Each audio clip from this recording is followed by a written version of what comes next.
Today, as we continue our musky fishing for beginners, and we'll start to break down the different types of baits. So I figured I'd start out with topwater. It's a really good time of year here in fall to use topwaters. You got your muskies moving back into the weeds, they're moving to more shallow water. Really good time to do that. Topwater, the reason I chose it first was because it was really what got me into musky fishing. I believe I typed in just a YouTube search of topwater musky strikes, and I got to see the water blowing up behind it and just how they would wake behind the baits.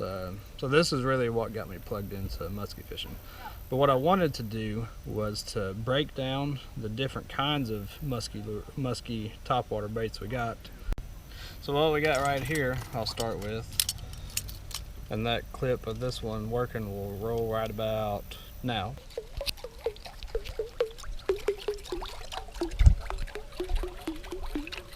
And so you can see that this is what we call a creeping style of bait.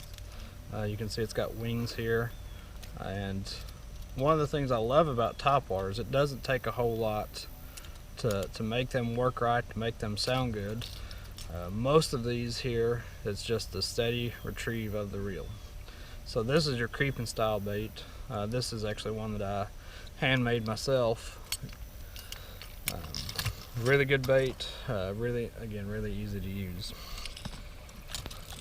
What we got next here is a walk the dog type topwater, and it's called a walk the dog because you're walking the dog, or do that and on top of the water.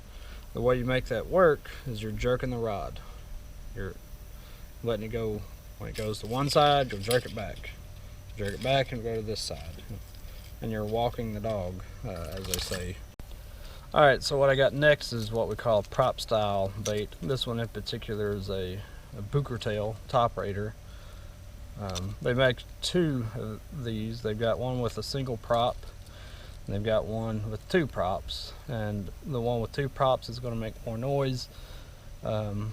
The two props I would use more on a really nasty day, nasty weather, really windy. You want that extra noise as the waves are chopping, but you can't go wrong with either one, to be honest. This one is a steady retrieve. You just reel it in and it's going to do all the action. And that one should roll right about now. And I've got quite a few different styles here. I've got the booker tail. This is a Tyrant tackle. I think this is the mini Crusader. Same concept. This one's just a little smaller. Maybe for you ladies, this would be easier on you to throw. I've caught fish on these. They work super good. Cloudy days, less than ideal days, these are really good. So I got the Tyrant. This is one that's becoming really popular. Is the Lake X. This one is the Fat B. I'll let you figure out what the B stands for in the link below. This one's a little bigger than the top raider, so you're going to get a little louder plop. Good on cloudy days. You can use them on calm days too. It doesn't seem to really make a difference. Prop style bait makes a ton of racket. And I've got, this is the river to sea. What do they call this one? The Whopper Plopper. This is the 130 size. So it's just a little smaller than the Crusader, mini Crusader.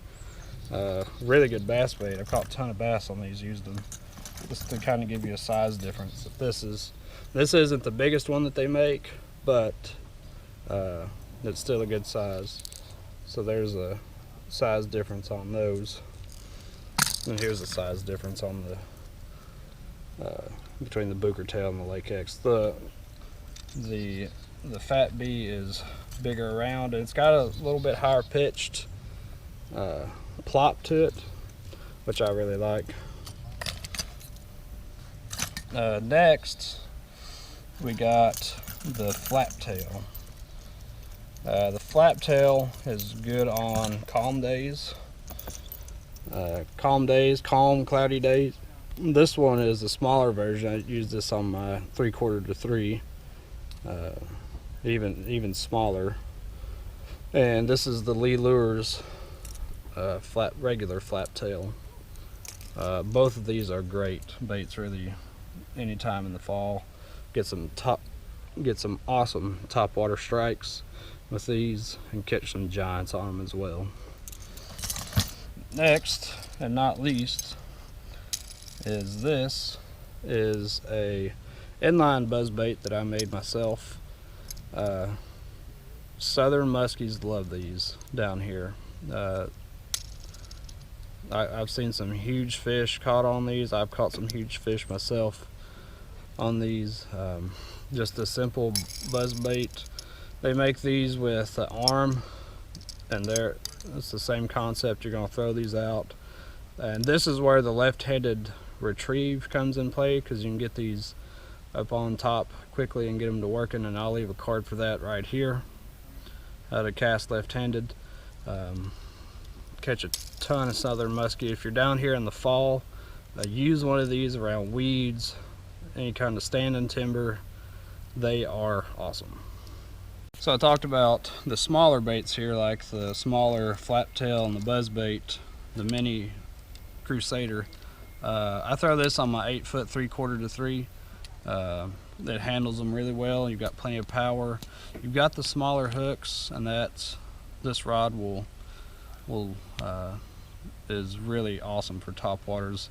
They make a higher end model called the Top and Tail, and the St. Croix are really good. If I was not going to use that, I would always shoot for something around no more than 3 ounces. There's a couple other rod makers like Chaos and others that have a 3/4 to 4. Something that small. Length does help on this, I will say. 8 foot, I wouldn't go any shorter than 8 foot on topwater, because the point being is as you're watching that lure and you want to watch that topwater lure work back to the boat, because these muskies will get behind it, and it will cause a wake, and it's hard to describe without having something to show you, but they will wake behind the bait. And what you can do with a long rod is you can change the direction by sticking your rod away from you and sticking it up just a little bit, and move the direction of that bait, and it might entice a bite. So that was the smaller stuff. And the bigger stuff, like the Fat Bee, the Booker Tail, the Flap 9, the Creeper, I'll throw on my heavy action rod. This is my 8.6 2 to 6. Really, the retrieve doesn't change any as far as how you reel it, but what I do want to mention to you, and that you want to make sure on your topwater, is you want to have your drag set a little looser, because the muskies don't. And if you have your drag set really tight, you can jerk the hooks out of their mouth. So set your drag a little looser. Typically, I have my drag where I can just pull it out just a little bit. On topwater, I want to back it off where it's easier. Maybe just a little more than that. Like on my topwater drag, I should have enough tension to where it doesn't hurt I try to wrap my line around my finger, and if it hurts my finger to pull on it, the drag's too tight. Like I said, that'll help you hopefully keep some hooks and fish as you're fishing topwaters.